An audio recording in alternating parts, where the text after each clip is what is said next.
ఇప్పుడు ఒక షార్టేజ్ ఏముందంటే ఎంప్లాయీ షార్టేజ్ చాలా ఉంది.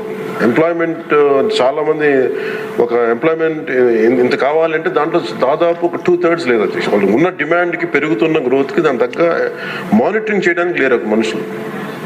అలాగే దీంట్లో అవకతవకలు ఉన్నాయా అంటే గౌరవ శాసనసభ్యులు చెప్పినట్టుగా ఫస్ట్ పని చేయాల్సిన ఎవరు అధ్యక్ష?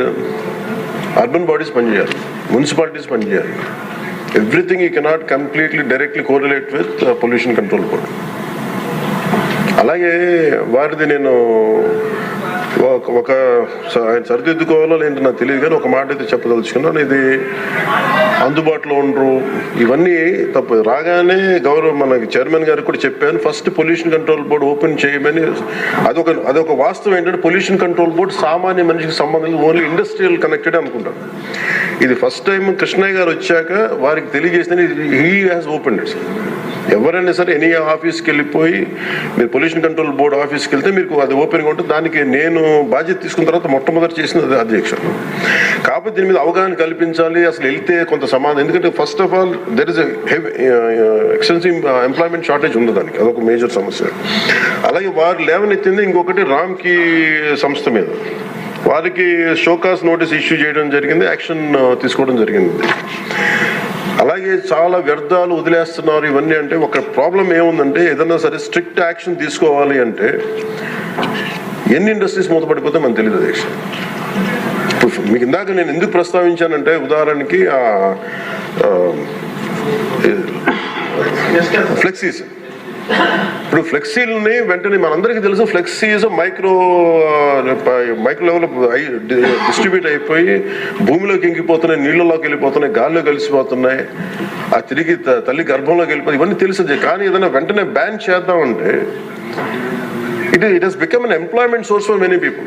కొన్ని కుటుంబాలు రోడ్డు మీద పడిపోతాయి. సో దీనికి ఏం చేయాలి? దీనికి చాలా సహజ క్రమంలో తీసుకురావాలి, ఒక మార్పు పట్టుకురావాలి. చాలా సహజ క్రమంలో కొంత అవగాహన కల్పించాలి, వారికి కొంత తెలియజేయాలి. సడన్ గా మెషిన్ పెట్టాల్సిన ప్లాస్టిక్ పెట్టే చోట బయోడిగ్రేడబుల్ మెటీరియల్ పెట్టాలంటే దానికి ఆ పర్టికులర్ ప్రింటింగ్ మెషిన్ ఎంతవరకు యాక్సెప్ట్ చేస్తే కలర్స్ అంత సాచురేషన్ ఉంటుందా లేదా, ఇవన్నీ కూడా ఆలోచించాలి అధ్యక్ష. నా ఉద్దేశం ఏంటంటే ఒక ప్లాస్టిక్ చిన్నపాటి ఫ్లెక్సీకే మనం ఇంత ఆలోచిస్తున్నప్పుడు can you imagine the magnanimity to apply the real true pollution norms to every industry. ప్రపంచం మొత్తం మీద ఇది ఒక భారతదేశం లేదు, ప్రపంచం మొత్తం మీద I'm very deep committed environmentalist అధ్యక్ష. నేను రియల్ లైఫ్లో వాడటానికి ఆలోచిస్తాను. కానీ ప్రాక్టికల్గా మనం చూసేటప్పటికి ఇప్పుడు ఏ పరిశ్రమ అయినా సరే పొల్యూషన్ లేకుండా ఏ పరిశ్రమ లేదు, ఒకటి లేదు. కాకపోతే ఏమవుతుంది, అప్లై చేయాలి ఒక రూల్. అంటే ఇది గౌరవ ముఖ్యమంత్రి గారు కూడా మీకు రెగ్యులేటరీ బాడీగా ఉండాలి తప్ప మీరు ఎన్ఫోర్స్మెంట్ బాడీగా నిజంగా పొల్యూషన్ కంట్రోల్ బోర్డు ఉంటే అది ఏ రకమైన ఒక అస్తిత్వానికి దారి ఒక స్థిమితం లేకుండా ఎలా వెళ్ళిపోతుందని ఒక భయం ఉంది అందరికీ, ఇంక్లూడింగ్ గౌరవ ముఖ్యమంత్రి గారికి కూడా ఉంది. ఇది వారి దృష్టికి నేను ప్రత్యేకంగా తెలియజేశాను. సో అది ఒక నామ్లో అదొక పరిగణలోకి తీసుకున్నాం అధ్యక్ష. అలాగే వీఆర్ వెరీ కమిటెడ్ ఫర్ ఇది ఒక్క ఆంధ్రప్రదేశ్ రాష్ట్రానికే కాదు, ఎంటైర్ మన భారతదేశానికి సంబంధించి కానీ ప్రపంచానికి సంబంధించి మన అందరి బాధ్యత ఇది మనందరి బాధ్యత. అలాగే పారిశ్రామికవేత్తల బాధ్యత కూడా ఉంది.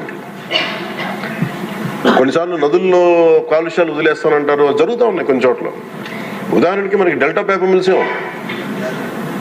మనకి భీమవరం డెల్టా పేపర్ మిల్స్ మొత్తం అసలు కూర్చోబెట్టి ఒక బలమైన పంట కాలం నాశనం అయిపోయినాయి.